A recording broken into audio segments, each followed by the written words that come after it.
Everybody's having a fantastic, whatever day you're watching this. So is the whole demon hangover over with you guys?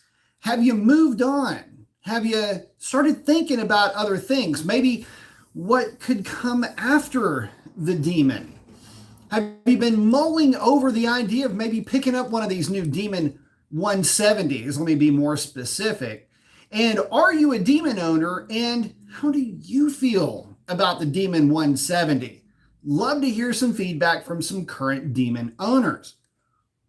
Now look, there's no shame in having the first of the best of a breed. And believe me when I tell you, if you have the first of the best of the breed, you have to know that something more is coming down the line. You've got to know that there could be or will be improvements to the lineup. And so in saying that, as somebody who does have the first of the breed with an early release 2015 Hellcat, I never really thought that that was going to be the end of the discussion when we're talking about these types of cars. It's just not how it works out. There's always going to be some steady level of progression. But if you're a Demon owner, the original Demon, and you're looking at this, what do you think about getting charged $25, $50, $100,000 over sticker? How does that make you feel? Considering the fact that you may have actually spent how much over sticker for your Demon, and now you're being asked to shell out that same type of add tag again? I mean, is it something that you're going to actually do again? Were you able to recapture any of that over the sticker that you paid for your car? That'd be a kind of a neat way to look at this too. Were you able to capture and then move that dollar forward that you paid over and above sticker for your Demon if you're getting a Demon 170?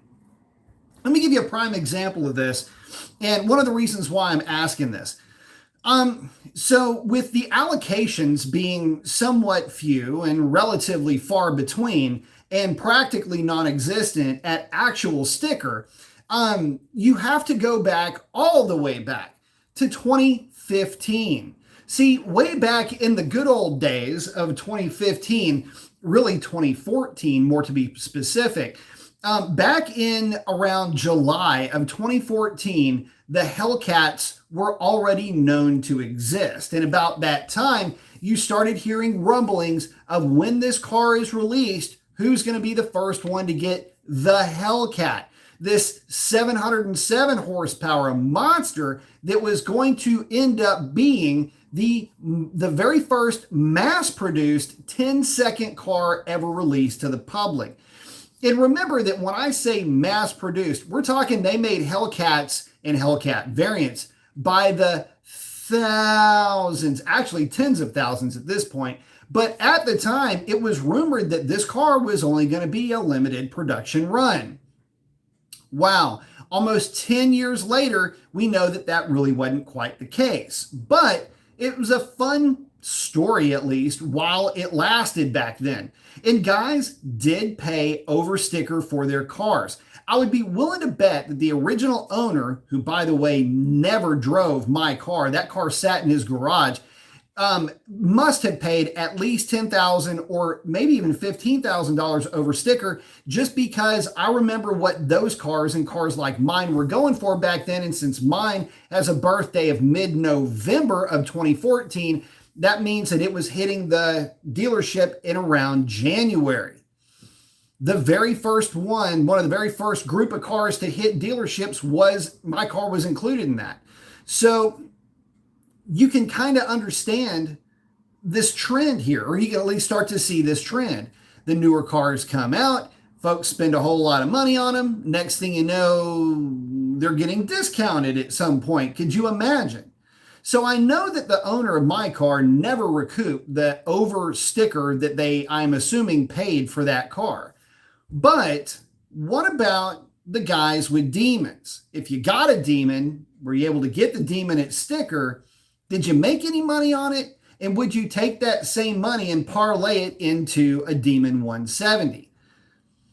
Just curious. And for you guys out there that didn't get an allocation, would you buy one secondhand? Like, would you buy one from the original owner, say in a year? And if so, how much would you spend on it? Would you spend the extra $100,000 over sticker for that car? I mean, that's what some guys are actually looking to end up paying. Some are even looking to pay even more than that. Could you imagine? I mean, how fortunate one must be to be able to just flitter away $100,000 on top of $100,000. If you're counting, that's not one, but $200,000 that car is going to potentially command. Is it worth it to you guys? Would you ever see that car really commanding that level of financial interest, if you will? Hold on, let me get this contraption in here. You know, it's funny, I can see far away, great, but I cannot see anything up close. Come on, air conditioner, condition some air for me.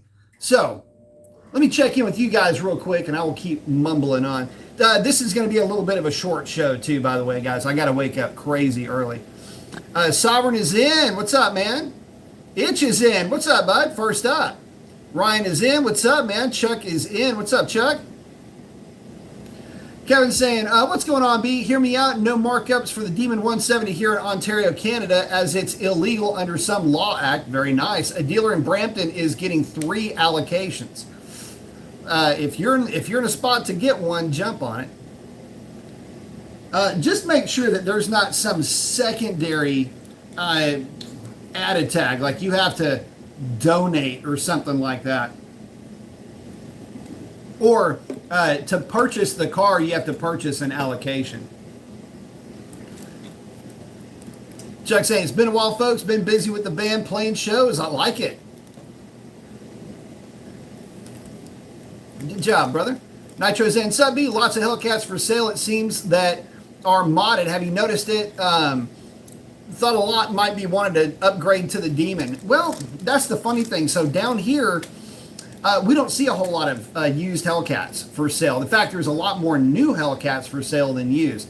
But well, the funny thing is that the modified Hellcat thing seems to, I don't know why this is, but it's almost like they come in waves. So you'll see a ton of pulleyed cars hit the market, and then it'll be nothing but stock cars for a while. And then out of nowhere, you'll get 5 or 6 that just kind of pop up out of nowhere. They usually follow about a 3 to 6 month cycle. And what I've noticed is, at least in my experience back in the day, the minute somebody starts throwing pulleys at one of these cars, the clock starts ticking, and it's usually 6 to 7 months to maybe 11 to 12 months, and that car is going to get sold. No, Ab is in. What's up, man? Arfos is in. Bodo's saying, sup, y'all? Eric saying, good evening. Saying, un momento, por favor.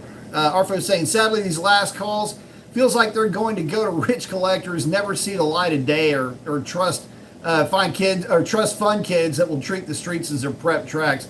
Hope I'm wrong. You know, I tell you something. One of the issues that you'll see with these cars is the same issue that you saw with all the red eyes and even some of the Demons.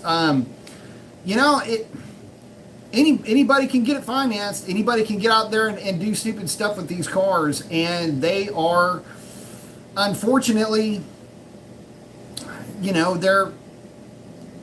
that's what they do best. I mean, you do a whole lot of fun, dumb stuff in these cars. So, but my thing is that, you know, I'm just hoping that, you know, whoever gets them, you know,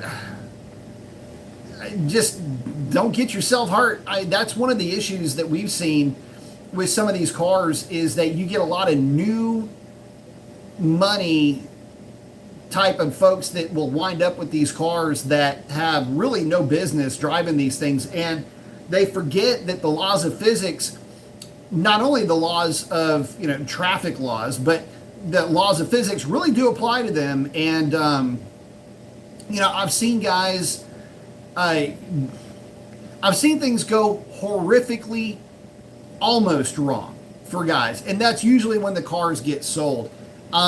Secretly, they may be, pretty blusterous about what's going on with their car, but usually they end up getting scared to death of them and they end up selling them.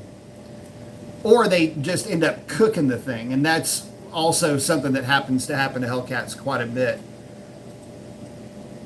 Rome is in. What's up, man? Barrett Jackson or Mika will eventually come up. Here's the funny thing about that. There is some dimwit, just like life insurance benefactor dimwit that will just think it is the coolest thing to spend an obnoxious amount of money on one of these cars.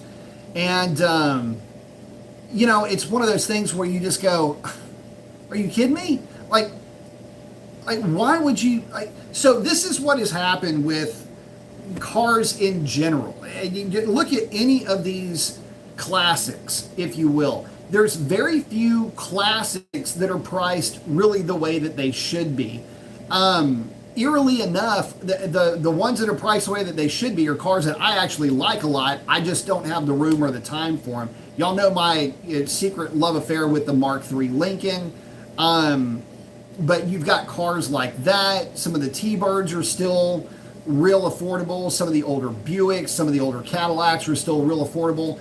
But, the muscle car types and even the non-muscle car, just like a regular Malibu or a Camaro, the Cudas for that matter, of all years, those things just went absolutely stupid at auction. And what sucks is that it wrecks it for the rest of us that would really like to find a driver quality car, put some work into it, get it back up and running and on the street. And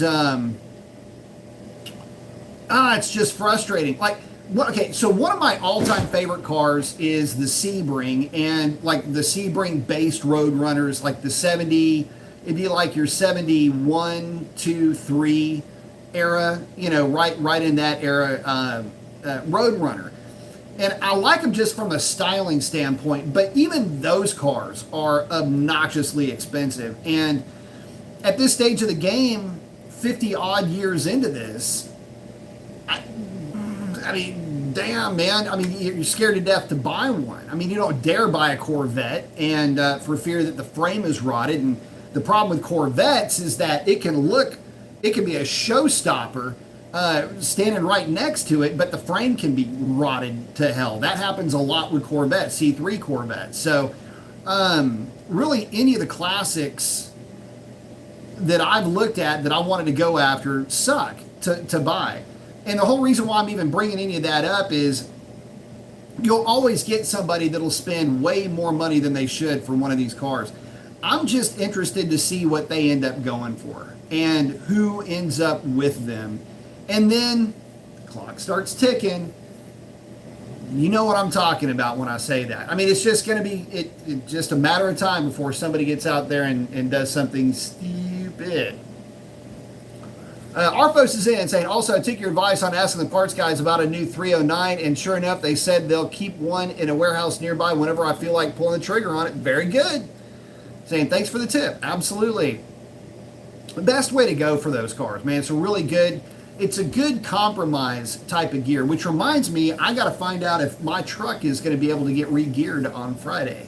Going with that 355 gear for Stormy. Actually drove Stormy today. I forget how much I like driving that truck.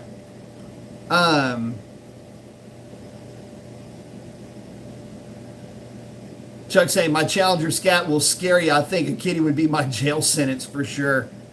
Chuck saying demon equals jail, but it would be fun with street radials. I tell you what, speaking of tires, I am liking a lot. Really loving the look of those factory reproduction FR66s on Revlon. That car, pictures don't do it justice. The offset, for whatever reason, Again, pictures just don't do it justice. That car sits perfectly. It's stanced perfectly. And with the 295 40s in the rear, 275 40s up front, absolutely dead on. Plus, I love that the wheel looks smaller than it really is. It really does complete the look of that car. And I just was, you know, it got to the point with, and don't get me wrong, I like my Demon replicas, but as much as I liked it, I really wanted something different. And when my buddy Chris turned me on to those, replicas, I immediately pulled the trigger on them. Complex is in. Say, good evening, B. Good evening, Complex. Sorry, saying a while back, my boss tried to get a 68 400 Trans Am. They were asking 28 grand back then. Ultimately, get it because the paint job was not done correctly. It would cost as much as the car to repaint. That does happen a lot. In fact, here's something you got to be real, and I mean obnoxiously careful if you're looking at picking up one of these classics. Number one, again, they're 50-something years old. And believe me when I tell you, when you buy one of these cars, this is no joke. So not to turn this into a how to buy a classic car or what to do in the event of a classic car winding up in your garage somehow. Let me take you down a list of things that you will have to do the minute you get your hands on the car. First of all, anything that is made out of rubber, make sure you have those parts on order the minute you take delivery of that car. Whether it is body mounts, suspension components, tires in some cases, hoses, belts, brake lines, anything like that, you're going to have to buy that. Have it sitting, ready to go when you take, or have it ordered, I should say, when you take possession of that car. Before you take possession of that car, though, you need to go all over that thing and make sure that it is not a mud pit. I mean, in other words, full of Bondo. I have seen cars that look fantastic, provided that you don't get too close to them, or at least you don't have an eye for body work. For 80% or 70% of the car crowd out there, they'd never even notice it, like at a Cars and Coffee, but a lot of these cars have had extensive body work done to them, and it's a real shame too.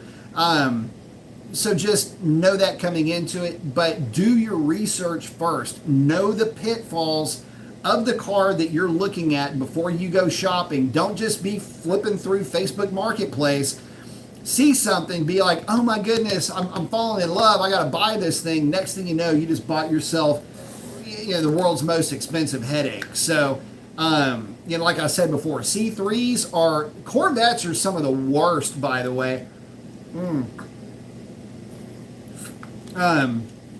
If you're into like the C4s, electrical problems, C5, completely uncomfortable, but a great track car. C6, probably my favorite, but you get into the C3s and C2s, the problem with those cars is that, like I was just saying earlier, the body is fiberglass, right? So you can re-glass and you can fix a lot of problems with fiberglass and not do anything with the frame, and you will end up needing a new frame for that car. It's a nightmare. So anyway, but God, man, I've seen too many of them. And talk about Mecum and Barrett Jackson. If you want something quality, go to Barrett Jackson. If you want some research, find that at Mecum sometimes. Jason saying ported heads and manifold worth it when doing a cam on a 2017 5.7. No, not really. Stuck between getting the cam that doesn't require a converter and ported heads, or a bigger cam that requires a converter. Man, that's all on you and what your tolerance is for drivability. I can tell you that there are plenty of cams that are out there that you don't have to put a converter in your car for. And really, even a stage 2, which would be like in your 218 to 220 range cam for a 5.7 on the intake side, and like, I don't know, 226 to 230 on the exhaust duration side. Lobe separation angle, pick something, 114-ish. It's going to be a little bit choppy, but I don't think you're going to need to necessarily get a different converter for it. But again, it's all about how you tolerate slight surging at lights and things like that. There's ways that you can mitigate that, but you also don't want to have a high level of creep either when you take your foot off the brake. So when it comes to cams, it's tough for me to give advice based on drivability. I can tell you what kind of power they're going to make and basically what you're going to be faced with if you choose to go a certain route. But remember, camshafts are nothing but compromise. If you want something that's going to be a bit more sedate and at least give you some extra power, go with something with about 114 or 115 degree lobe separation will be where you want to be. In other words, stock lobe separation, just more duration in general. That's typically going to be the recipe that you're looking for.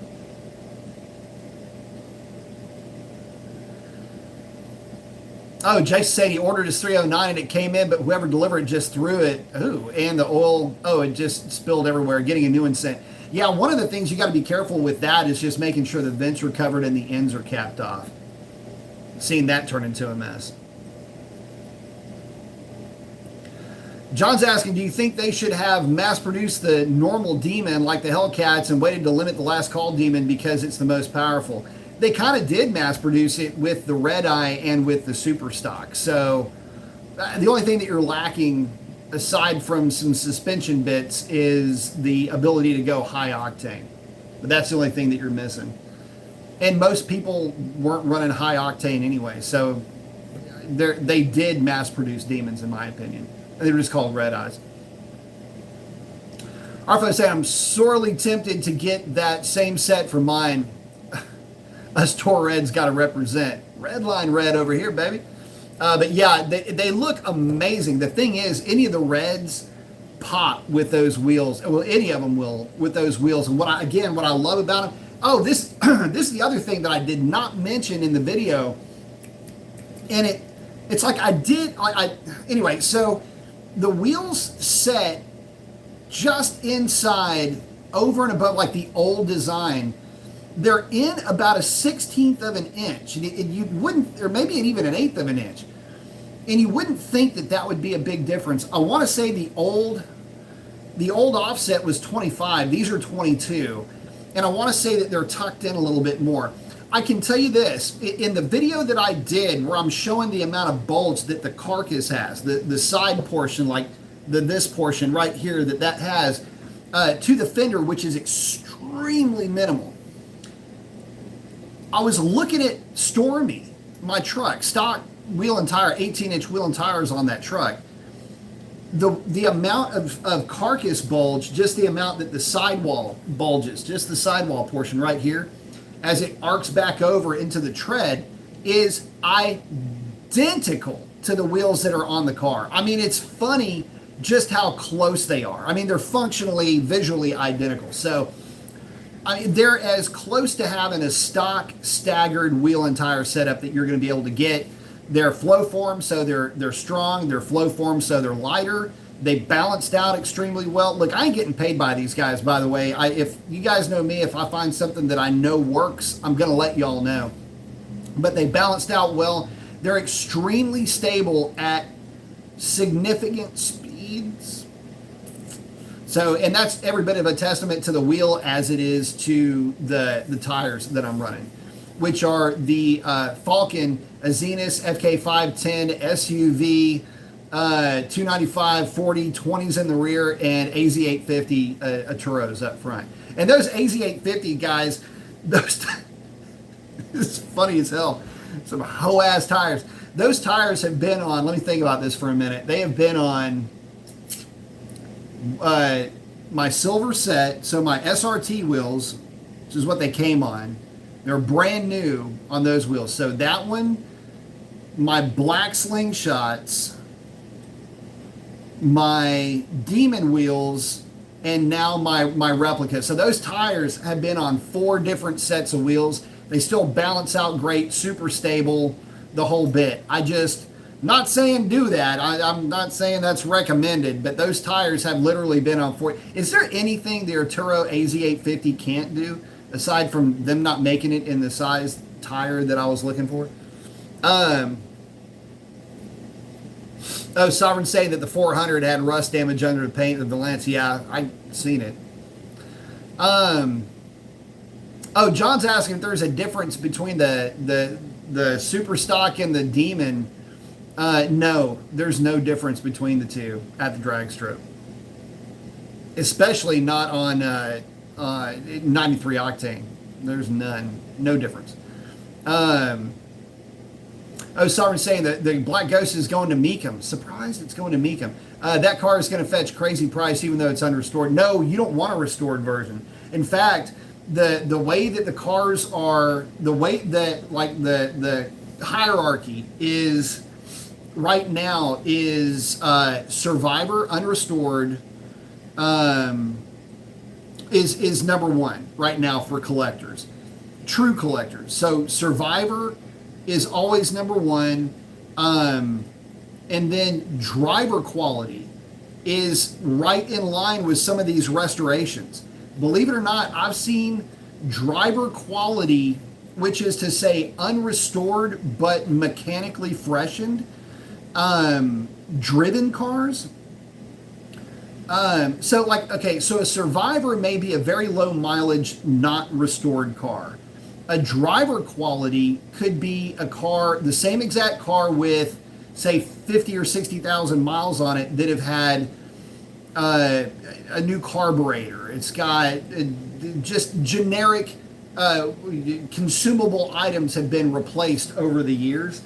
Those cars are starting to fetch obnoxious money these days. And I'm just like, you've got to be kidding me. Like, what used to be like the bottom, like not the bottom, but like the, like not ratty, and okay, so it'd be like basket case, restorable, ratty, driver, restored, you know, and you start going up the list.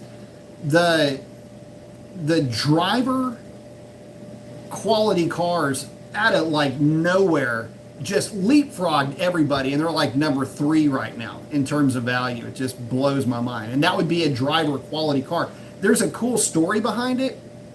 The only downside is that you have to be a collector to buy that car. You're not buying it to drive it, even though it's a driver quality. You would hope that whoever bought it would give the engine a freshen up, put a set of slicks on it, you know, just period correct sized slicks, and get out there and run the thing and see what it does. Actually do something with that car. The thing is, you won't see that because nobody cares about watching somebody go out and run, you know, an 1198 or a 1222. You know, it's just, that's not how it's going to work. And that's hoping that that car is running the way it should. Chuck saying he's keeping his Hellraiser Chally Scat for good. If I have to rebuild it someday, so be it. That's kind of where I am with Revlon. So we're saying, hell yeah. Jason's asking, is 4.5 attainable on an NA 5.7? Eagle 5.7.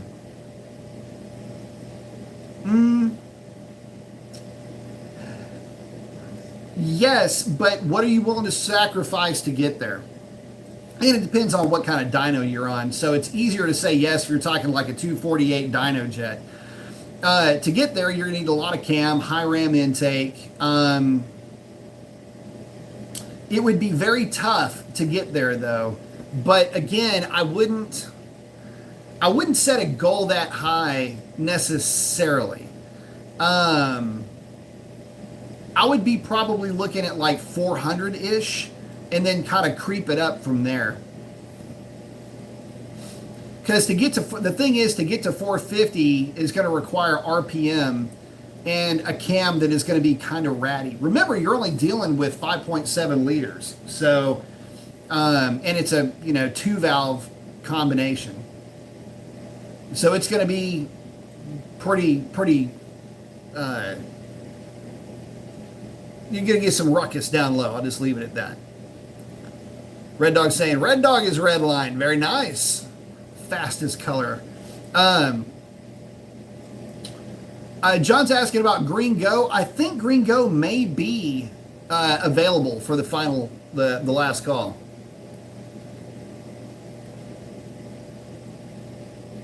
Oh, Chuck's saying BC, my Torred shaker and my new Scat last summer. That's right. Traded the 5.7 for it. Cal's saying I have a 16 Redline red. It pops in the sunlight. It took me a while to get used to the color versus a standard red.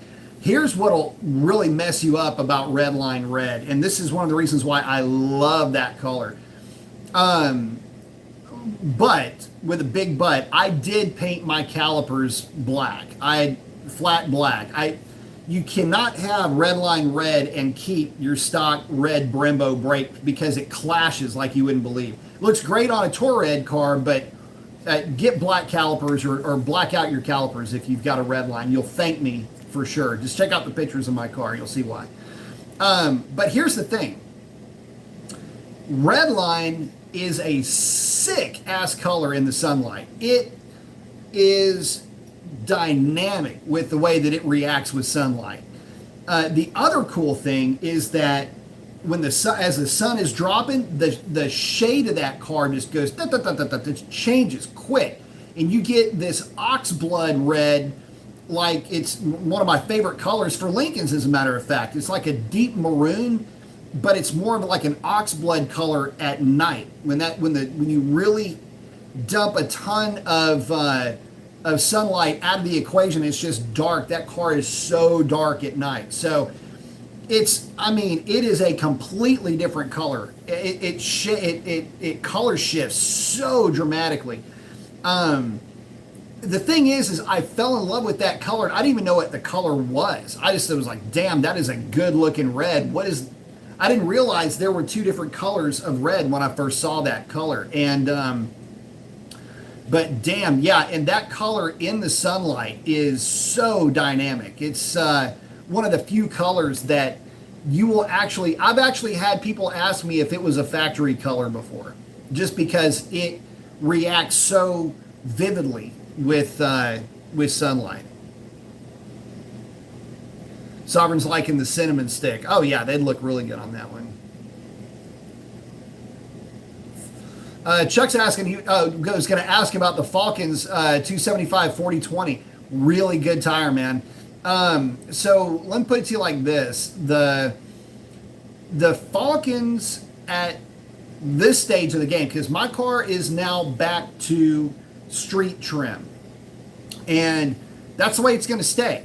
I've got my drag pack sitting right back over here. What am I going to do with it? I don't know yet. We'll see. If I get the urge to go to the drag strip, it will not be anytime real soon. I am going to be very happy to play with Stormy, especially once the gear goes in that thing. So these things are probably going to sit over here and collect dust unless I let them go. But I'm just talking about this to let you know, again, the car's back in the street setup. The Falcon Azenas are better than, I'll put it like this, they are far better than their price point would suggest that they should be. As a matter of fact, they're good enough to where if you watch the video where I do the test with those tires,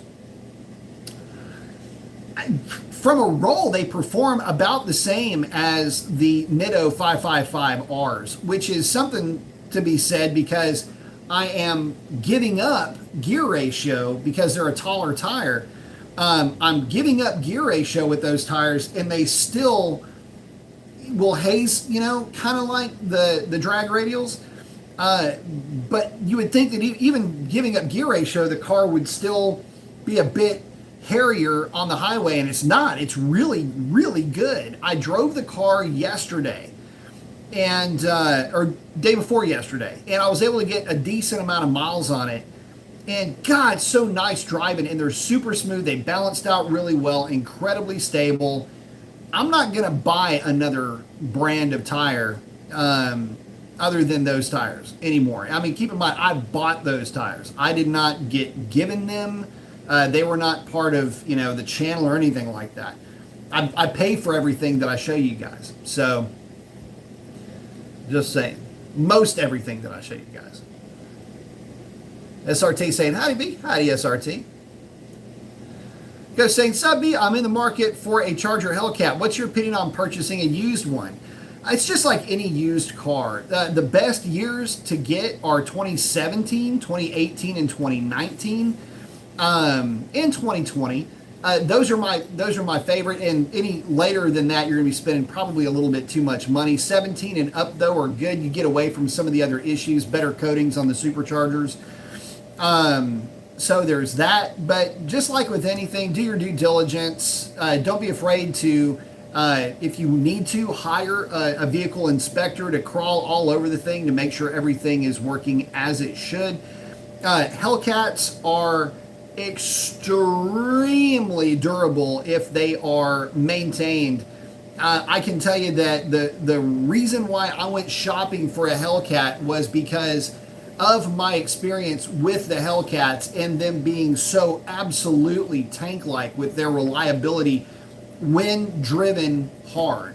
It's just so, there is not another stock car that I know of that will handle use, misuse, and abuse the way that the Hellcat variants do. I'm sorry, guys, I just don't know. When you talk about the LS if you want, but damn, I've seen more. Well, there's a lot more of them, but Hellcat's a really good play. But again, go over the car, do your due diligence, buy a stock one, and leave it stock. The cool thing about the Hellcat is you don't really have to do anything to them. The transmission tune is already really good from the factory. The tune is actually aggressive from the factory. So just put good gas in it and just get out there and have fun. Put a good tire on it and you'll be set.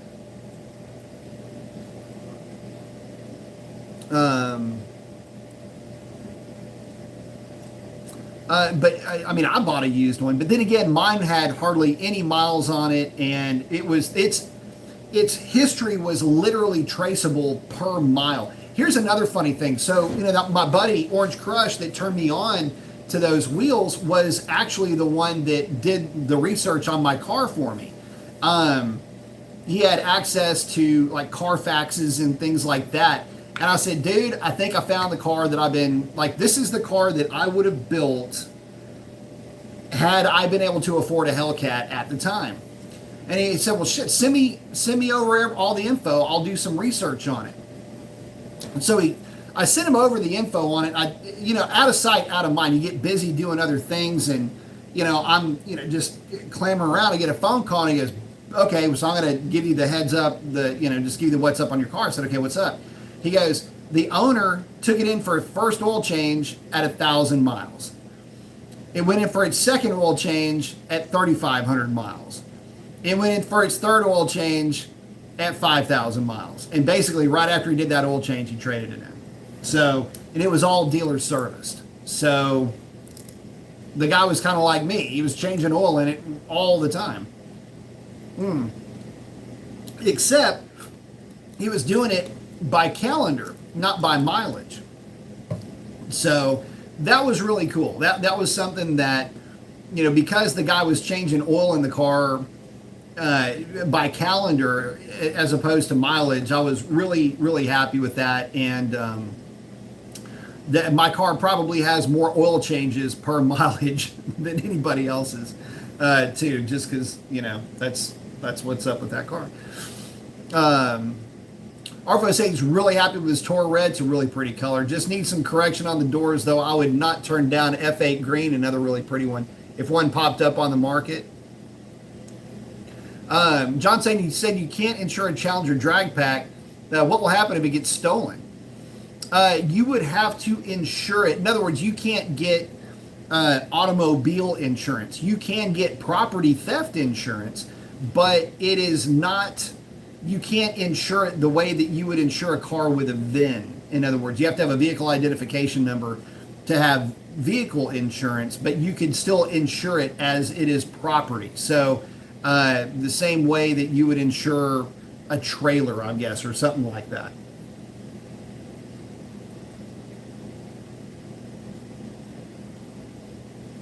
Oh, hang on.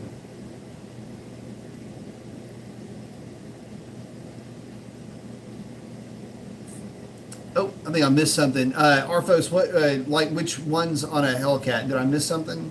Or did I just already forget? Um,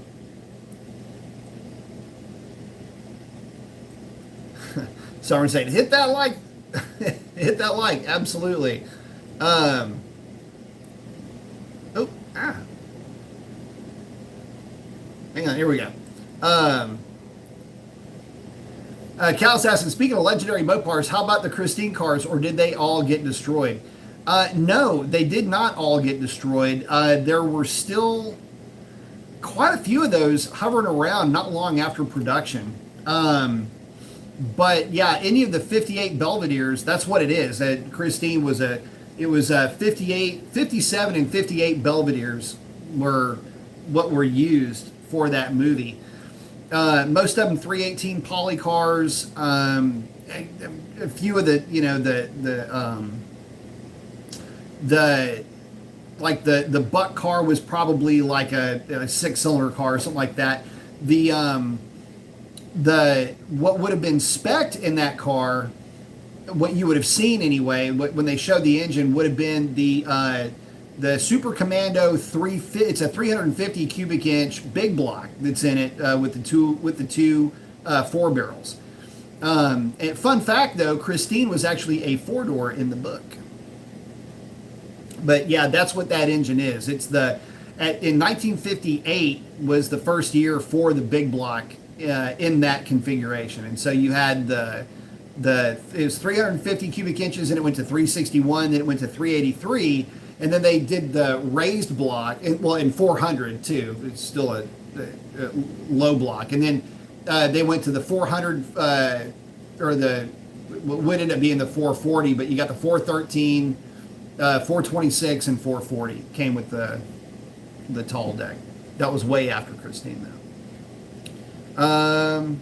Jay saying, ordered the Aturo AZ850 and have been happy with it and drive good and look good. Man, I'm telling you. So I did a review on the Aturo AZ850, and that video I think still pops up if you do a Google search for Aturo AZ850 or AZ850 review. I think mine and RP Productions videos still pop up to this day. It's kind of funny. Oh, Sovereign's talking about the Black Ghost Lot R322. Main event.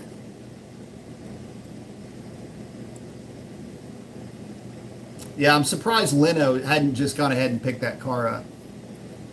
Who knows? Maybe he'll make a bid for it.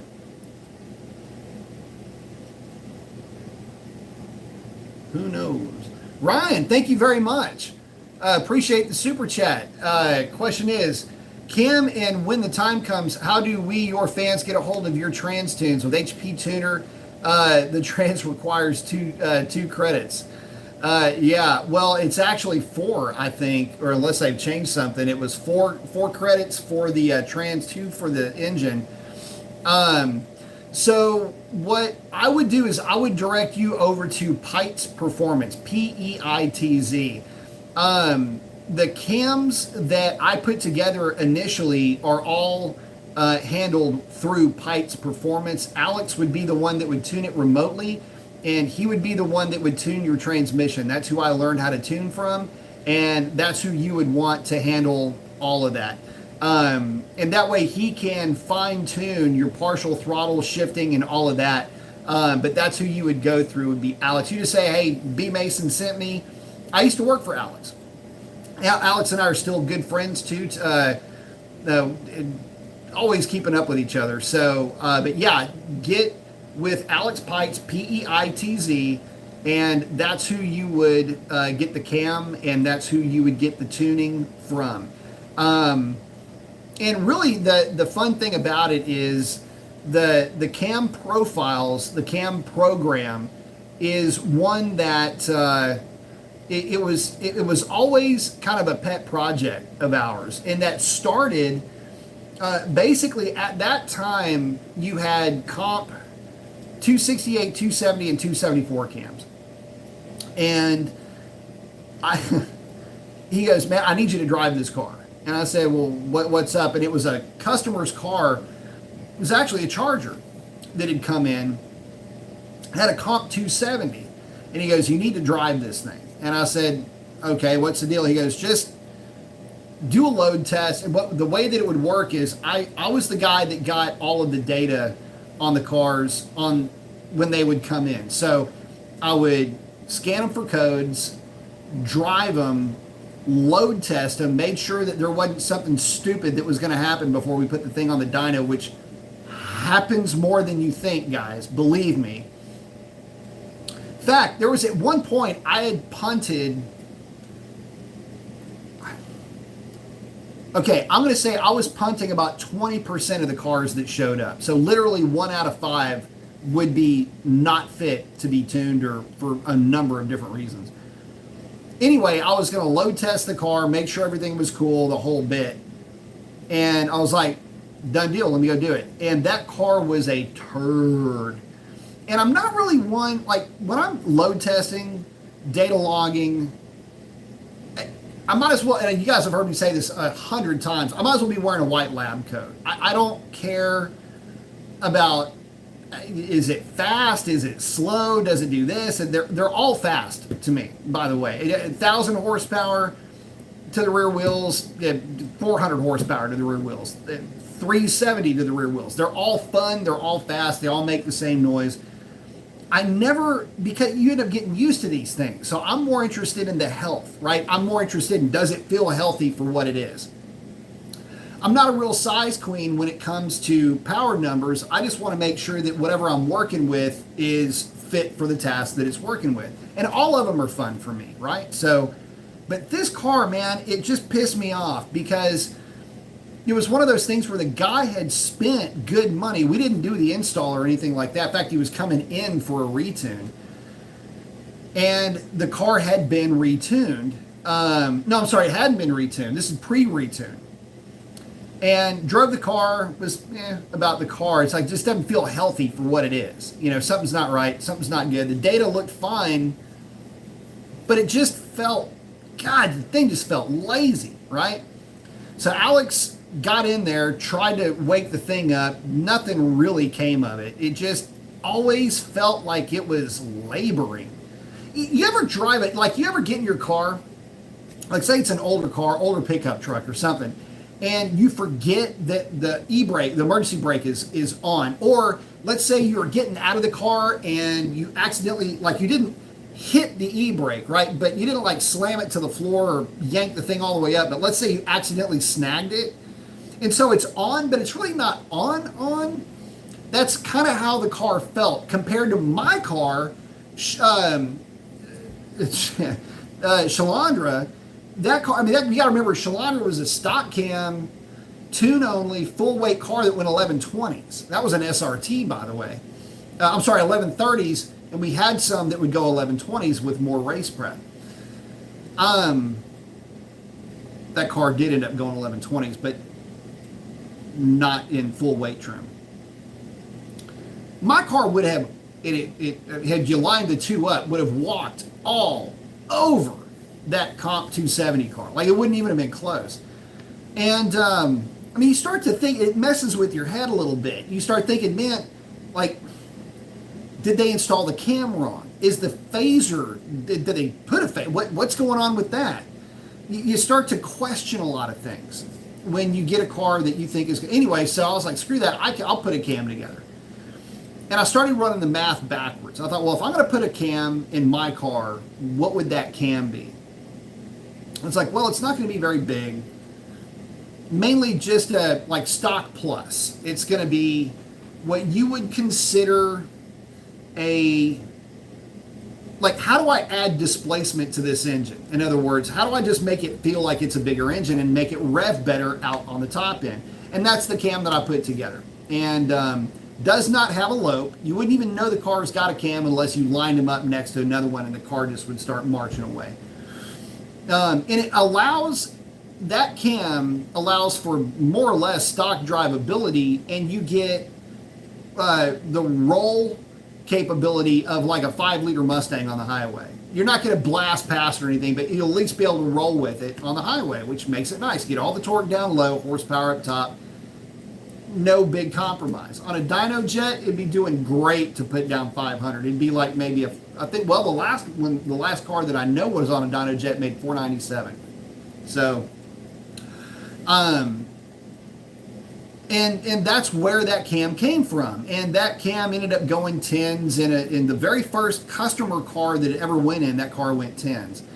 And so anyway, it just, everything kind of evolved from there. Got into the Hellcat stuff, which was kind of weird. The stroker stuff, the NA stroker stuff was a lot of fun. The 426 street combinations were pretty fun cars. But it all started with that one little cam that I put together for me, and it never even went into my car. It was always going into customers' cars. So, but that's what Quick Break had in his car, and that 4,650 pound tank, and that's with driver, by the way, went at 1120 at over 120 miles an hour. It gives you an idea for how it runs. The car would 60 foot at 157 with the stock converter. I mean, it would absolutely hammer. So, but that's why I would just send you there, and he's got that's why he has a shop.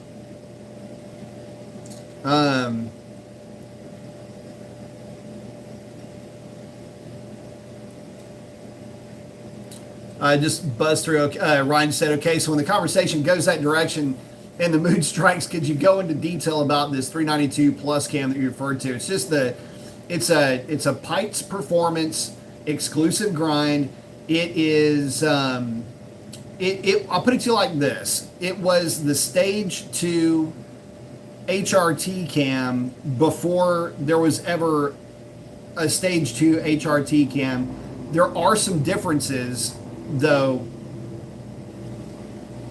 I don't know if y'all could hear that. That sounded healthy. There are differences with that cam, though. It's just a small. I can't really give the specs. You get that with the cam card, but it's just a good little NA grind. I put it together. Like I said, I put it together for me. In fact, hold on. I may still have. Hold on. Let me see if I've got a dyno chart handy of that car. Let's see. Hold, please. I may still have a dyno chart of that car to share with you, so you can just kind of see what it looked like. I got a lot of Mustang stuff in here. Hang on. It is.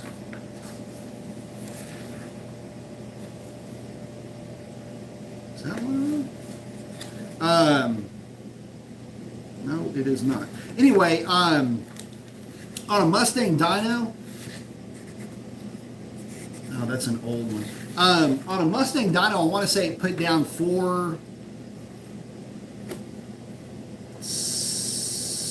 let's see, 460, 470, give or take. Which, it's not a huge bump in power, but it was power everywhere. And again, they can get you dyno charts. All you got to do is look up Quick Brick stuff.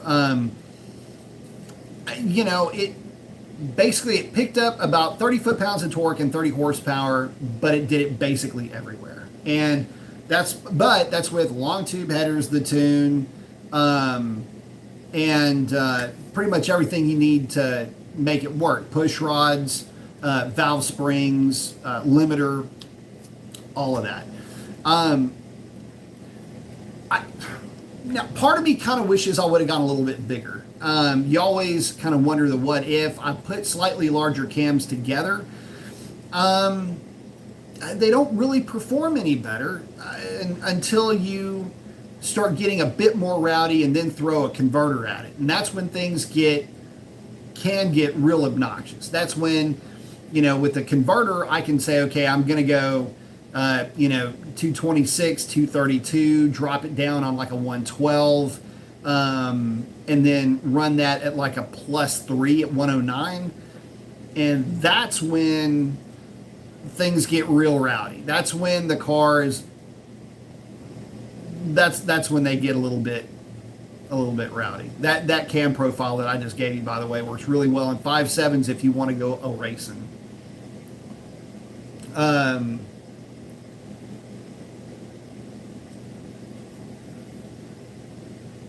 me get back over here real quick, guys.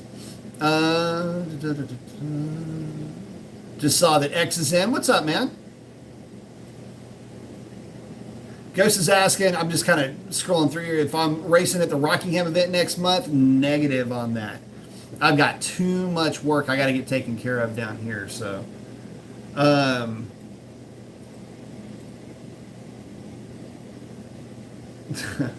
SRT, I'm just kind of going backwards right now, asking if I've seen Cali Muscles deal about demonology. Yeah, that guy's a dude. I just don't get some people, man.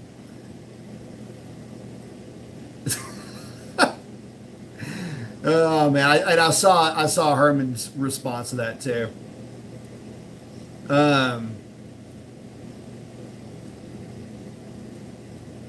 Let's see. Tad's in. What's up, man? Putting on my Nitrous Express Nitrous kit on a 2019 F8 392 Daytona this weekend. Very nice. Remember the protocol with nitrous. Make sure that you blow your lines out before you install it. Blow your lines out again before you install that thing. Check your solenoids and make sure that you change your solenoids once a year. Sovereign's liking the candy apple. That's kind of what Redline Red looks like. Ryan's in saying, Mr. Mason caught alive. Yes, you are in, my friend. Sovereign saying you saw a 57 Bel Air. There's a guy right down the street selling one. Real clean. Chuck's asking, forgot to ask, will run an 87 in my 392 Harmony components. Yes, don't ever run 87 in that car. It won't necessarily harm components. Your car's still stock, but only use that type of fuel if you are in desperate need and just have to get the car from point A to point B and you're not going to be tipping into the throttle. Yeah, it is not ever a good idea to run regular in that car. It is set to run 91 octane. Oh, Ghost is hanging out with no Av. Sovereign saying only 41, but only 13 likes.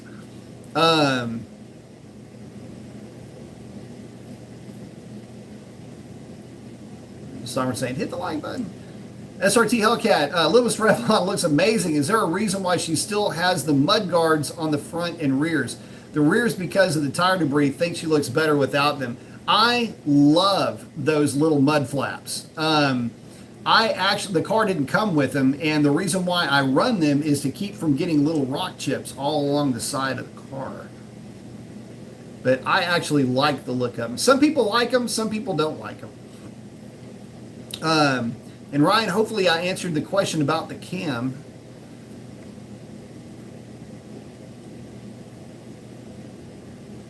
So I'm saying Revlon was looking good on those wheels. I really like them. Jay saying, what cam specs should I be looking for in a 5.7 for best performance? Well, define best, my friend, because best performance can mean a lot of different things. It just depends on what the combination is that you're going with. If you're looking for best outright performance, man, I mean, obviously you're going to be going with a completely different intake, a completely different exhaust. If it's an automatic, you're looking for converter, like a 4,200 RPM converter, things like that. So if that's what you're looking for, then the cam is going to be completely different than if you're looking for something that works well with just a set of stock, or like not stock, but a set of just regular long tube headers, like 1 7/8 inch long tubes, and the stock intake. That's going to be a completely different set of cam specs. So it just depends on what you're going with. If you want something that's going to be streetable, you guys have heard me say this over and over again. 220, 230 is about the most I would run in a 5.7. So 220 on the intake, 230 on the exhaust. Typically is about as much as I would want to see in a street setup, with about 114 degree lobe separation angle at the most. Anything more than that, they can be a little bit annoying. Some are saying, hit that like button. Some are saying, Hellcat's great out of the box. Yeah, it is. Oh, no, I was hanging out with Ghost RT saying NMCA 13 through the 16th. So I'm saying just like the Scat and to some even the 5.7. Chuck's saying, oh, his Scat's a 21, 8-speed. No sunroof, has a dynamic package. So Chuck's basically got the Shalandra package on his. Mine was an SRT, and the dynamic package is what took its place in terms of nomenclature. Will Talk's asking, hey, Professor, what are your thoughts on the GT500? I drove 2021 and absolutely loved the power and balance. Listen, so here's the thing. If the GT500 had an honest-to-goodness manual transmission, I would own one. Hands down. Absolutely love the car. If the GT500 had an honest-to-goodness automatic, I would absolutely own one of those cars. The problem that I have with it is it's got the dual clutch, the DCT style transmission. They're awesome cars. You cannot take anything away from those things. But the thing is that so drag racing, even though you can drag race it, it's got a drag mode. It's not a drag race car. It isn't, because it doesn't have the durability that it needs to be a drag race car. It would do really well to be a weekend country club style a closed circuit track implement. In other words, if you wanted something that you knew you could take to your local closed circuit and just have fun with it, learn the car, feel the balance, feel the car, the chassis loading, get the thing around a course with an instructor, that car would be extremely good in that role, which is really where I see that car. It's not, you can make it hardcore, don't get me wrong, but the way that I see it is that I see that car as a tool to make you a much better driver in many ways. It's a fantastic street car, and the only thing that sucks for me about that car is that you lose all of the person interaction by not having an actual 6-speed manual.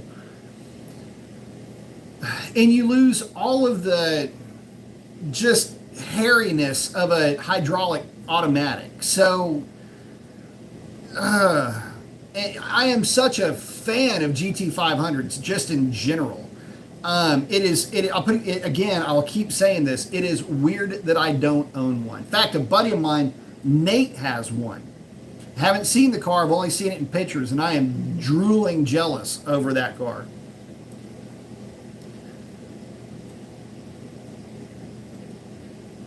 Oh, Chuck, yeah, check out Chuck's channel. Chuck's out there rocking out. Good job, my friend. Oh, DM's asking, I'm really interested in your new tires. What do you think of the Michelins in comparison? I'm thinking of switching over from Michelin.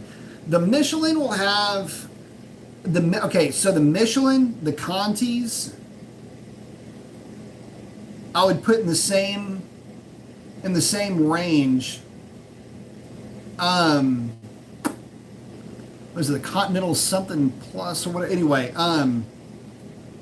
they're, from a traction point of view, from a dry traction point of view, they're going to be a little bit better than the Falcons. But in the wet, the Falcons had significantly better reviews in the wet. I don't see a problem with the Falcons at my power level.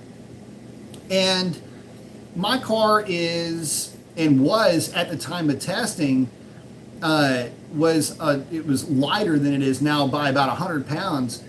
But the Falcons in cool weather on a 50 mile an hour hard, just in drive watt downshift, would haze the tires. On the shift, you would feel it kind of bark a little bit, settle in, and it would keep going straight.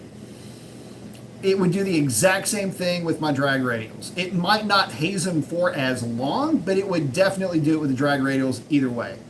They're a good summer tire, and for the price, they're hard to beat, man. And I'm having a hard time complaining about their performance, although I've been trying to find flaws with them. I mean, I've hammered on ramps, off ramps. They're progressive with how they'll actually start to break traction. They don't just grip, grip, grip, and then let go. These things are just, they'll just kind of let you play with them a little bit. So lateral G-force accommodation, the threshold, the envelope, if you will, is, again, it's not track good, but but you're not looking for that. And keep in mind, these are a 300 compound tire, so they're gonna be good. And you know, if you're one to drive your car hard, if you enjoy just getting out playing with your car, and you don't want to have in the back of your mind, damn, I don't want to goof off or do whatever, I don't want to end up leaving $20 worth of rubber on the tarmac. I mean, you'd be hard pressed to find a better tire than those Falcons, man. I'm just saying. I know other guys may disagree, or maybe they've had other experiences with them, but, and I got to go back to this, they balanced out well. They have been stable at significant speeds that I've run the car to, and didn't even realize, I mean, it was just glass, just cruising. You know, I can't say anything bad about them. So, and again, there are certain cars where the Michelins or the Contis would, and in certain scenarios where those may technically perform better, but I'm really liking mine. And for the type of car that we have, with the Mopars being a big, heavy car, they're doing great. Sirens, woo, Chuck. Catalyst is asking, what do you think of AMSOIL? Is it worth the higher price? I have the wrong computer with me. Let me check my files again. I have done, you want to talk about some nerd stuff. I have, if it's in here, extensively researched oils. Like, I got to the point where I was sick of looking up oil specifications. 20 weight, 30 weight, 40 weight, 040, 540, every variation. I don't have it printout. It's kind of becoming a theme here tonight. By the way, there was one dyno chart in here. This is not with the cam. This is just motor only. An E85. That 392 I was telling you about. So there you go.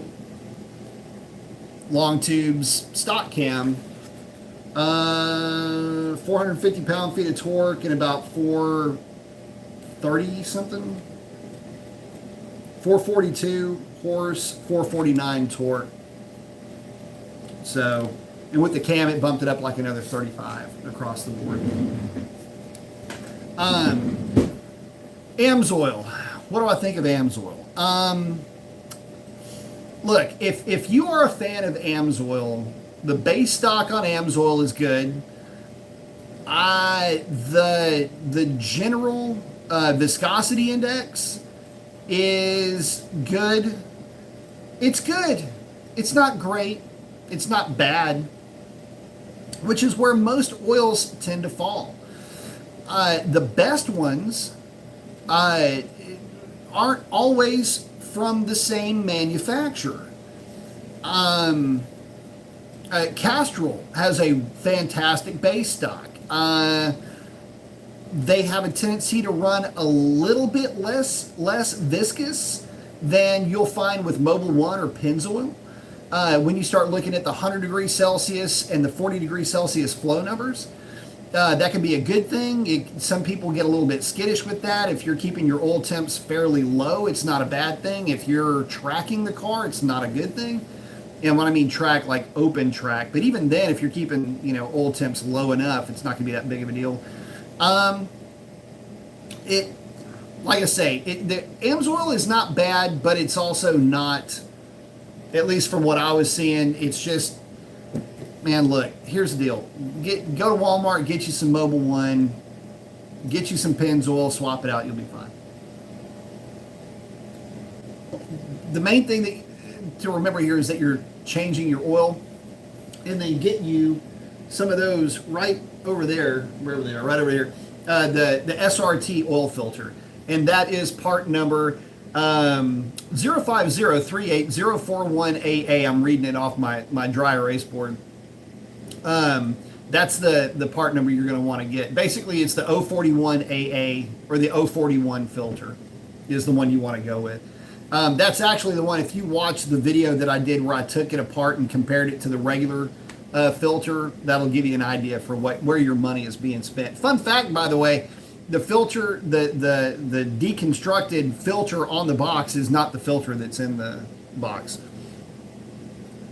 Go say it, April 8th event is coming up at Rockingham. That's right. So we're saying Plymouth Fury. Turntable saying AMSOIL 040 only for my scat. Listen, it's a good oil. It's not bad.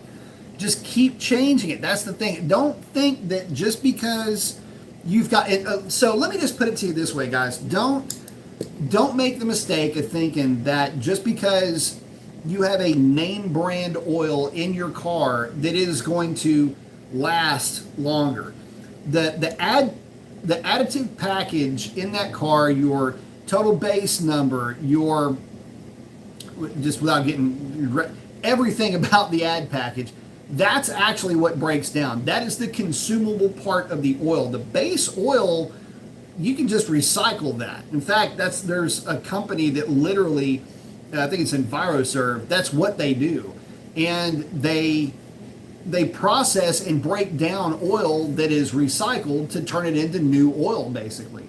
It's just a raw material. It's a hydrocarbon. It's not like, oh my God, it's literally like, it's just a hydrocarbon that they're going to re-refine anyway. It's funny, molecules are neat that way. You can break them down, put them back together, and it's a brand new molecule.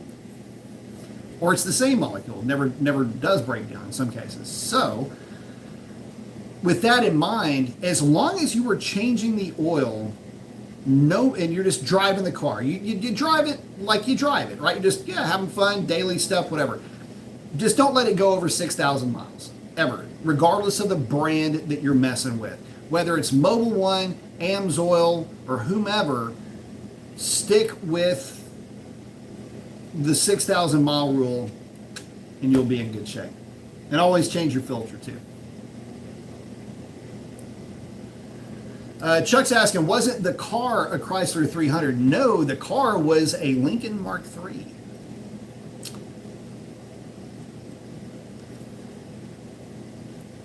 Lex is saying, he's hanging out with Catalyst. The local quick car here in Dallas have AMSOIL as options. Very cool. Always use it in my car. Seen plenty of videos explaining how good its properties are. Again, it's got a decent base stock. You can't go wrong with it. That's for sure. You'll never hear me say anything bad about it. Ghost saying 318 polycylinder head design should have been carried over the big blocks. That would have been the oh crap. They tried. It was it just didn't go very far. One of y'all, it's the Hemi. It's the dadgummit. Oh, it's gonna drive me nuts. I'm looking at the car right now. So I've got that kind of dyslexia where something else will pop into my head, like, oh yeah, and then I will transpose two different things, and then that locks it in, and that's reality for me. Anyway, y'all know what I'm talking about. The car, the engine, there's only one that exists. It's in the race car. It was in Houston. Now it's in the museum. God damn it. Anyway, it'll hit me. One of y'all put it up there. Anyway, that ball stud Hemi, so I had to sit here and think about it. Ball stud Hemi is very similar to that. In fact, the ball stud was going to take the place of the Hemi. in much the same way that the Mark IV big block was the Mark IV big block, which is basically just a kind of, it's a canted valve big block. It was designed to kick the Hemi's ass. And so the ball stud would have been a less expensive version of the Hemi that would still offer generically the same type of performance. It would have allowed the Hemi to realistically, if they would have been able to make the quench area small like the Gen 3 Hemi is, would have been able to allow that thing to just be an engine and not just the Hemi. You know, it just, there were so many Hemis back then, and just somebody gleamed onto the Hemi name. Anyway, but that's the idea behind it. It was going to be the next cylinder head configuration for the big block, and then they're like, no, the wedge is actually a better way to go, and then that led into 413, 440 type stuff, which ended up being kind of a shame because they did kind of do something that I just never could understand why Dodge did this. I mean, I know why they did it, but they put such small ports on their big blocks, and which is great for street torque production, but just not that great for making big horsepower.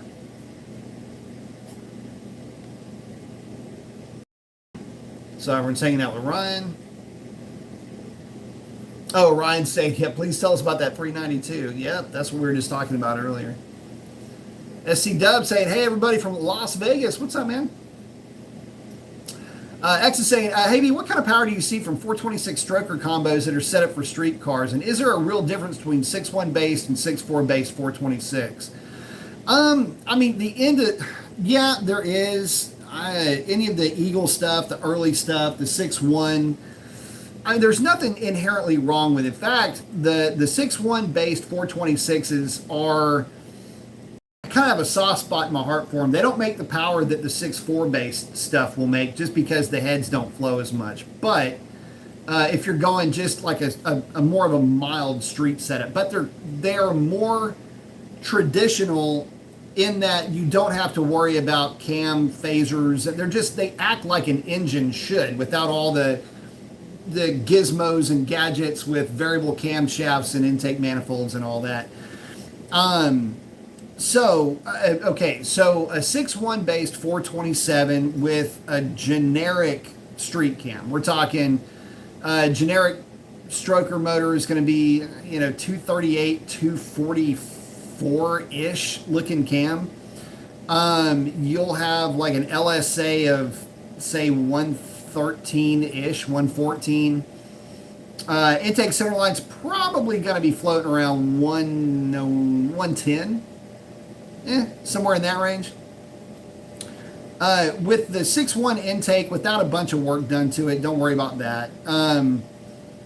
Cleaned up set of heads, just push rods, springs, the whole bit. That combination is going to be somewhere in like the 470-ish range on a Mustang dyno. So kind of like a 392 with a cam. It's not going to make the most power, but it's going to make whatever power it does looking the best out of all of them, right? And it's such a clean, it's a clean engine, makes really good power everywhere, and it's just so good. It's just, it's like just the right flavor of creme brulee, dude. It looks good, it tastes good, it's just really good. And that's a street setup. The 6.4 based with the heads that they have, which are insane, and if you go with an Edelbrock intake, which is kind of like don't go with the street round, I'm just talking about street combos here. It's going to make a little bit better mid-range and maybe a little bit better upper end power than the stock 6.4, even if with it ported. Just because the stock 6.4 gets a little bit restrictive at higher RPM because of how the throat is shaped. It's scourge of my existence when I was porting intake manifolds. Man, it used to drive me flipping nuts trying to get one of those to flow right. lot of recontouring in that thing. And then you would have intakes that would have thinner castings than others, end up blowing through. Anyway, it's just, I did a lot of backfilling of those intake manifolds with epoxy. Anyway, Edelbrock intake. And by the way, the 6.4 base stuff is going to be more expensive just because you got to buy the intake manifold. But not uncommon to see numbers like 525, 540. Just depends on how rowdy of a cam you wanted to put in the thing. The last one, and I mean the last one that I did, there's a cam that I put together it's a 426 NA grind that Alex has, that I made specifically for this combination as a street engine. And the weird thing about it is that this is kind of funny. I put that cam together. I don't want to say that I threw it together, but I put it together as I didn't realize the engine came with a cam. It was a Ray Barton 426, and I didn't realize the damn thing came with a cam. I thought it was just a long block, but without the cam. I put the cam together, and what was weird is that my cam was almost identical to Ray Barton's cam. As a matter of fact, this is the weird thing. We built several combinations like this. My cam made, I think, 5 less horsepower and 6 more foot-pounds of torque. So basically, it was just 2 different ways to skin a cat on this deal. And that's to the rear wheels. And those were both making, I think mine was at 572 and his was at like 5, what was it, 5? No, mine was at like 568. His was at like 572 or 574 or something like that. But those were fairly healthy combinations, though. So, you know, that was, I'm sorry, not 70, 542. It's 542, not 572. And I remember that because we were thinking, damn, that's getting close to Hellcat numbers with those 426s. But they were fairly aggressive. Fairly aggressive street combinations, but I mean, they were still streetable. But yeah, the 6.4 will typically, not always, but will typically, depends on how aggressive you get with those heads, but they will typically make more than the 6.1 based. But again, the 6.1 just looks so good. And again, I mean, what are the goals for it? I mean, if your goal is just outright power, you know, and you want to stay NA, you're going to want to go with the Eagle combinations.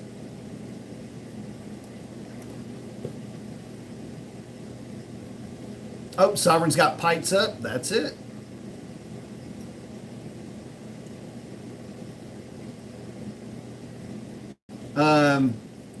Yeah, I don't know anything about Forza. I used to work for Alex Pite, so. So I'm saying, thanks for smashing that like button. Yes. So I'm saying, for those that are newbie, usually goes on Tuesdays and Saturdays, typically 7:30 Pacific, 9:30 Central. That's right. Chuck's on the East Coast.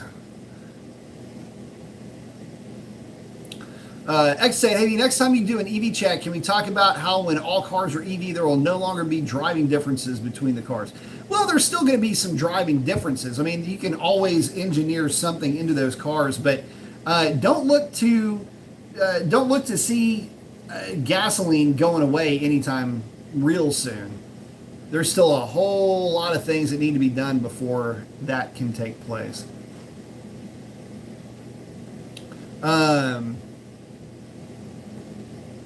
So Arfo's saying, speaking of road musicals, a performance shop opened up about a mile down the road from my place. Been hearing and seeing a lot of Hellcat C8s and even a couple of R8s missing the rear bumpers. A lot of that going on. And he's saying, Lord, it sounds good. Yep. X is saying, if you're in a Tesla, Mach-E, Taycan, they all feel the same. Yeah, there are some things about those cars that will numb your experience. There's no doubt about that. Oh, Sovereign's talking about had a sideshow bust. Law enforcement came out and confiscated cars. I've heard they're cracking down. I know they're cracking down in Houston a lot. KDC said, hey Mason, I currently have your Joker grind in my 2014 Challenger RT 3500 stall, and I am torn between going to a 392 stroker or a Hellcat supercharger. What route would you go?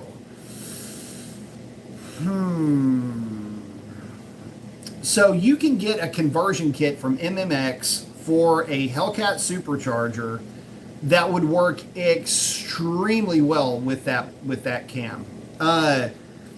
The Joker grind is a fun cam in a 5.7, and if it were, man, it depends on really what you're going for. Now, if you're thinking, okay, 392 stroker or that blower, why not take a look at a Pro Charger?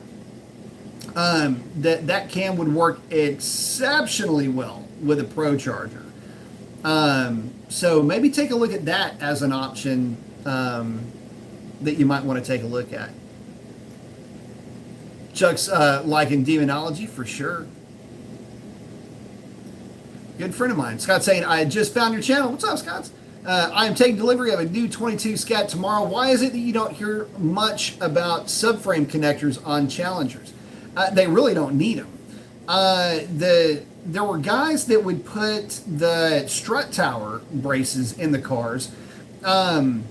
So as far as handling and being able to handle power, the actual unibody of that car is extremely rigid. It's not like an older unibody car.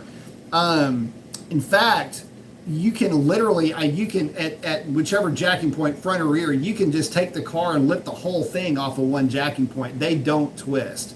So they're extremely rigid with the way that they're put together. You just don't need subframe connectors with them. But thank you. Welcome to the channel. Oh, Sarver said, I prefer the mud flaps to protect the car. I like my little mud flaps. I love them. Cal saying, how come no one ever asks about best cam for the Pentastar? It's because there is no best cam for that one. Not even the stock cam. The funny thing about the Pentastar that just, I mean, not to get on a soapbox, but my wife has a 3.8 liter in her Jeep. That's the older 2-valve pushrod V6. It's a really good engine for developing torque out of a small displacement. It does a really good job in her Jeep. I love it. What I don't like about the Pentastar in that same configuration is that they don't make any power until about 6,000 RPM, and then they really wake up. And then if you stay in it after that, they keep making steam, and they kind of scoot actually at that point. But God, there's got to be a way, and I never got into this part of the Mopar existence, but there's got to be a way to tune that thing to where it'll make a bit better bottom end torque. I mean, the 3.8 will absolutely eat that thing alive down low. So, but the 3.8 is very temperamental when it comes to fuel quality, which I keep having to remind her of. Chuck said, okay, the Scat has a full tank of 87. Should I put octane booster in it tomorrow? Yeah, I mean, I just take it easy on this tank of gas. If you don't have access to butane, you can put regular octane booster in it, but just take it easy on that tank of gas. Egg under your foot level of take it easy. Sovereign's hanging out with Scott. Chuck said, my cousin's an idiot. I told him to pump 91. Yep, that will happen. Saying it's the first time it's happened. That's good. Yeah, just don't be showering down on it.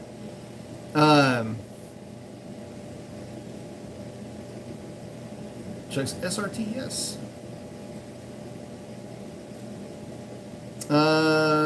Which one? I think I missed something.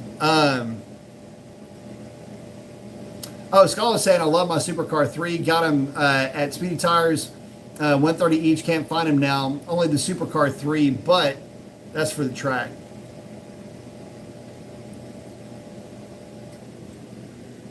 Oh, dropping the link there, it looks like. I'm over here looking at my knuckles. Chuck said, I'm taking my scat out for the first time here in Vermont for 2023, so the only new videos are music right now. Very cool.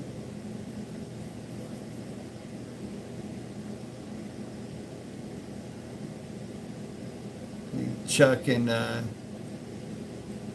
Chuck Sovereign looks like they're hanging out. Let's see.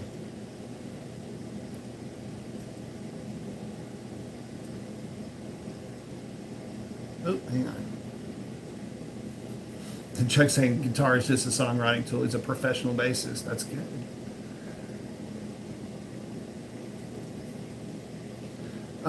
Arfo's saying, most importantly, don't trust that oil life gauge. It's a decent reference, but 5,000 miles max on these Hemis is best. Yeah, that's why I say, man, don't.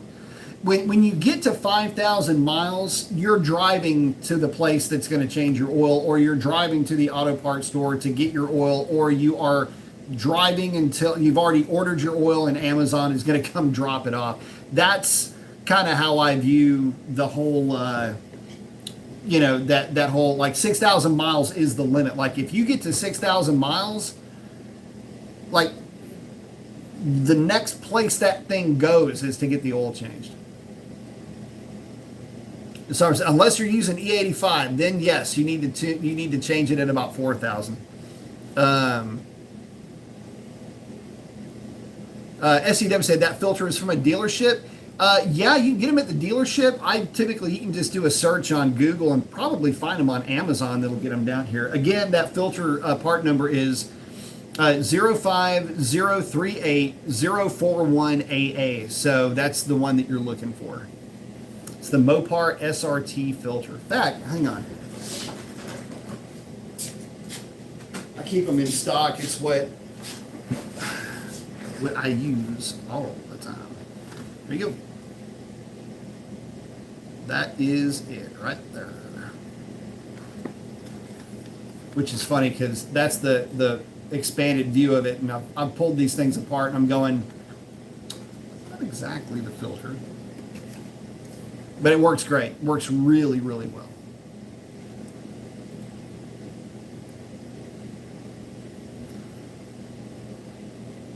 Oh, Sovereign saying that with Catalyst.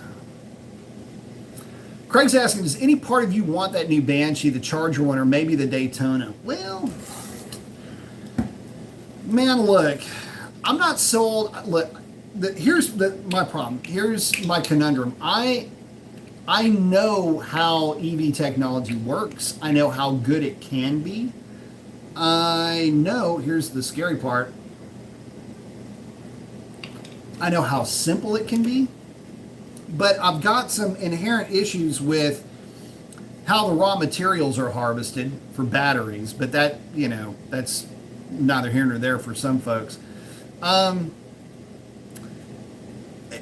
fact that something is faster to me doesn't necessarily make it better. Keep in mind, guys, at any given point, this little car right here could be running 8s in the quarter mile. Like that, done.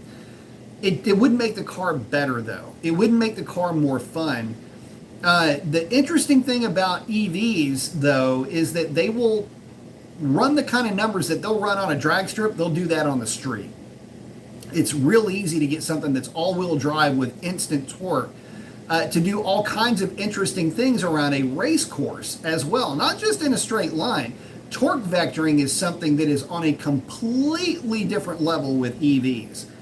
So if you're into handling, if you're into autocross, for example, there are things that you can do with an EV that you simply cannot do through other mechanical means. And so on that level, they're amazing. I get the performance envelope is something that is otherworldly by comparison, right? But I'm just not there. I'm just not there. And besides, none of that matters. My wife hates EVs, like with a passion, does not like them. afraid of the fire potential, which I get it, because every other day you see, hey, look, there's a Tesla bursting into flames on a charger or whatever. So yeah, she's not feeling it. Plus, I've got family that works at a racetrack. And so when EVs decide that they want to spontaneously combust, they just exit the track, go out in the middle of the field, get out of the car, and they just let it burn to the ground. There's no way to put the fire out, in other words. So it's I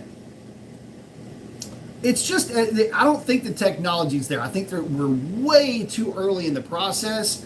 But again, I get EVs. In fact, from just a design and execution standpoint, I'm a huge fan. And they really do have their place. But as far as me going out of my way to try to find one and buy it and just be all kissy face with one, it's just, man, I ain't gonna get there. And I don't even think my wife would let me bring one to the house. In fact, she'd even said at one point when we were talking about the Banshee, she said, nope, not for her. And I get it. She likes the noise. That's why she likes Sierra so much. You put your foot to the floor in Sierra and it just lights the tires up, and that's what she loves so much about that old pickup truck. So.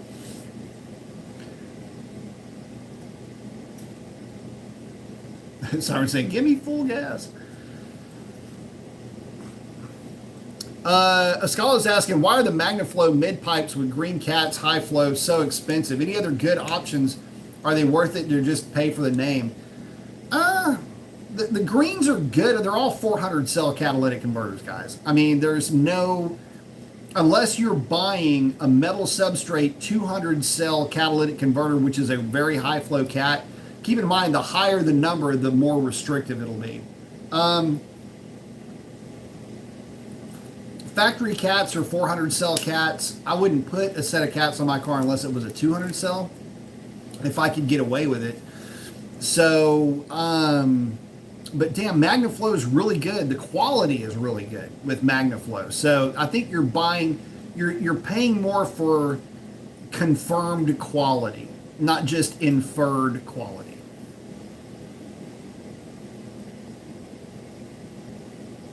Oh, SCW's asking, where do I get the SRT filter? Your dealership should have it. You should be able to get, sorry, I'm so used to my camera being right here. It's over here. Your dealership should have it. You can get those on Amazon. And again, the part number, there's your part number. If you need to write that down, 05038041 That's actually the stocking number. You're looking for the MO41, also known as the 041AA. And then what it looks like.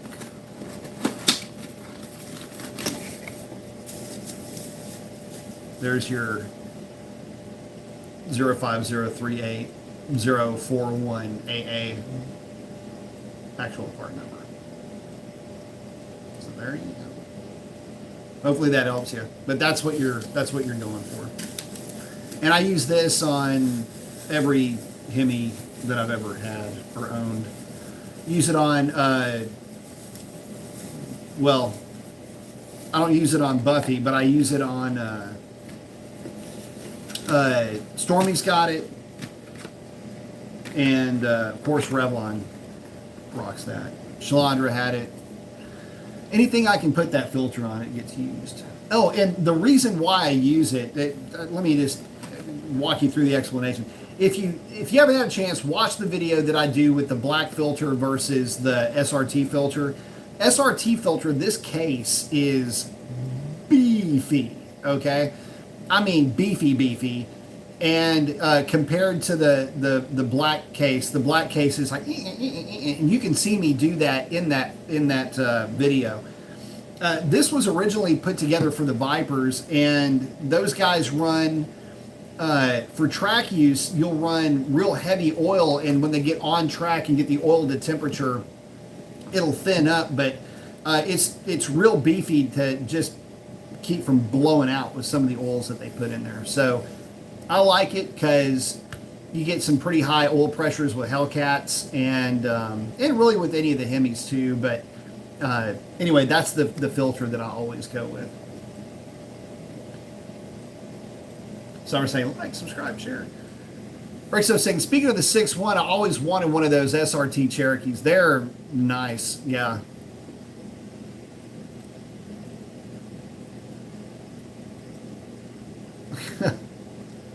Moto X is saying he got a friend that ran a Honda SL70 on Wesson. Nice. Anthony's asking, what's the difference between MMX 422 and 426 stroker? Some just get a 411 stroker. It depends on what you're up to. I know a lot of the boosted guys like the 411. That's really for rod stroke ratio than anything else. You've got the MMX 422, the 426. I think that's just more of a bore sizing than anything else. And really there for a while, the 422, 421, there was all kinds of goofy stuff back in the day, but it was just all billed as 426, as it was basically anything that was 7 liters was a 426. It didn't really matter where it fell in that window. And you can get them as big as 400 and 450, or 440 and 454 cubic inches too. So just depends on what you want to go with. I mean, like I say, the 426 is going to require machining of the block. I think the 422 is just a drop-in set of pistons, rods, and a crank with no machining of the block itself. But yeah, the 411 is, like I said, the 411 early on was fairly common with the guys that were going boosted.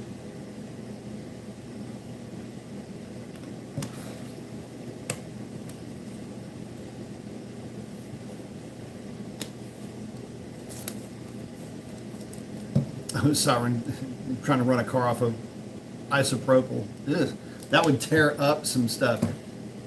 Chuck saying, well, thanks for the info, B. I will take it easy for a tank full with 87. Yeah, take it real easy with that, brother.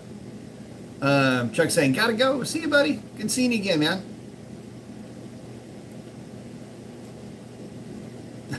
Yeah, isopropyl is pretty brutal. Sovereign saying, yeah, he's not feeling the EV stuff. It's just tough. And then, yeah, and Sovereign's also talking about the battery thing. Y'all know where I'm at with used EVs, guys. Yeah, I know that it's not the most savory point of view on them, but damn, it's just, God, they just look like. Anyway, I don't want to get too into one direction, but yeah. It can get, those things just get, they're sad to me. Modo's saying, sideshow Saturday night, 1:30 a.m., saw it from my bedroom window, wasted tires, less than 20 minutes, saw cops from all directions. Oh, Sovereign's posting up that filter, part number.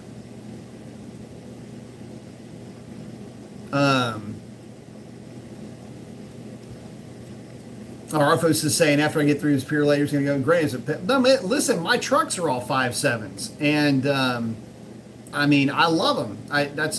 In fact, I am spending a lot more time falling in love again with Stormy.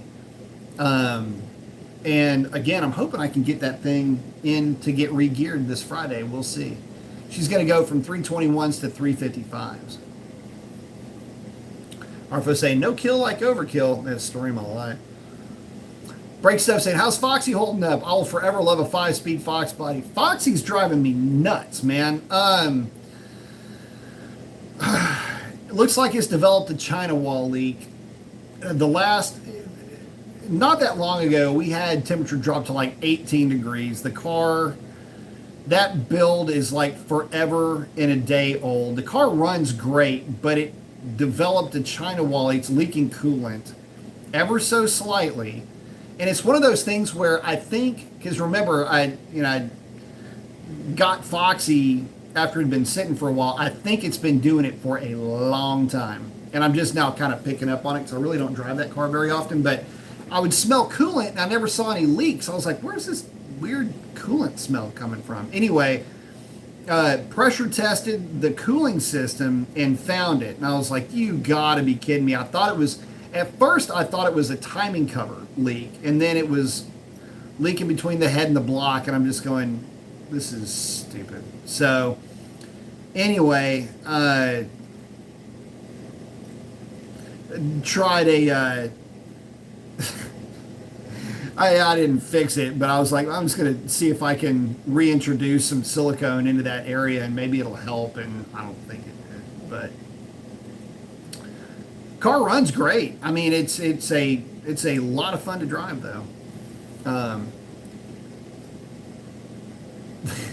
Sorry, saying used EV equals stinky old sock. I'm telling you guys, man.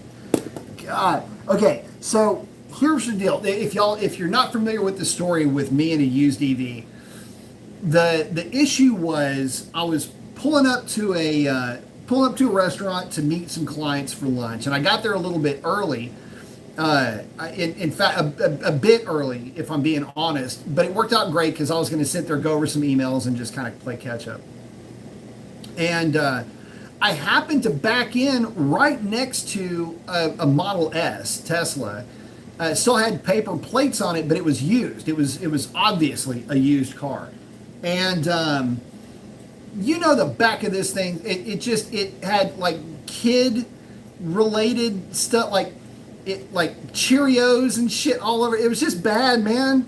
It was bad. And it smelled like old milk, and it was just like socks and like shit diaper and all of that. Like, that's what it had to smell like in that thing. And it seemed like at one point that Model S was somebody's new fashion statement, right? It was fast. It was like the belle of the ball type of car and all of that. And anyway, I pull up next to this thing, and you can't help but, I'm backing up. I can see inside the car in my truck.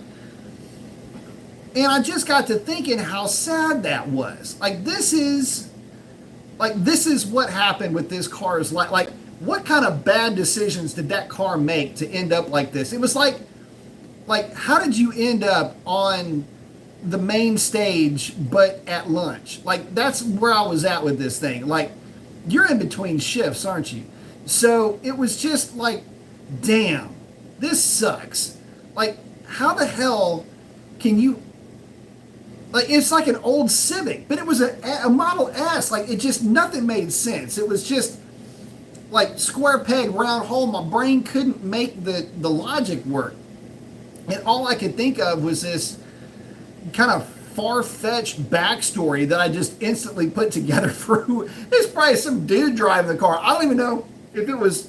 Anyway, it was a sad thing. And it just looked so sad. And I was going, God damn. The battery of this car is going to end up frying, and then somebody's going to be really bummed out, and it's going to be, oh my God. So anyway, that's where all that came from.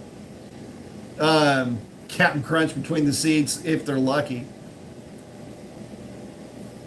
Big Mac dressing dribbled down. It was bad, man. There was nothing good. So, but anyway, guys, with that, we're coming up on 2 hours. I got to wrap it up because I got to wake up in the morning. Guys, I want to thank each and every one of you guys for hanging out with me. If you're new to the channel, if I can get the words out of my mouth, let me start this over. If you're new to the channel, thank you so much for hanging out. If you liked what you heard, like what you saw, whatever the case might be, hit that like, subscribe, ring the bell, do all the fun stuff that they tell you to do.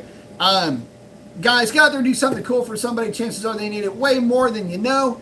Love each and every one of you guys. Would not do this without you. And with that is a wrap. We'll catch you on the next one. Adios.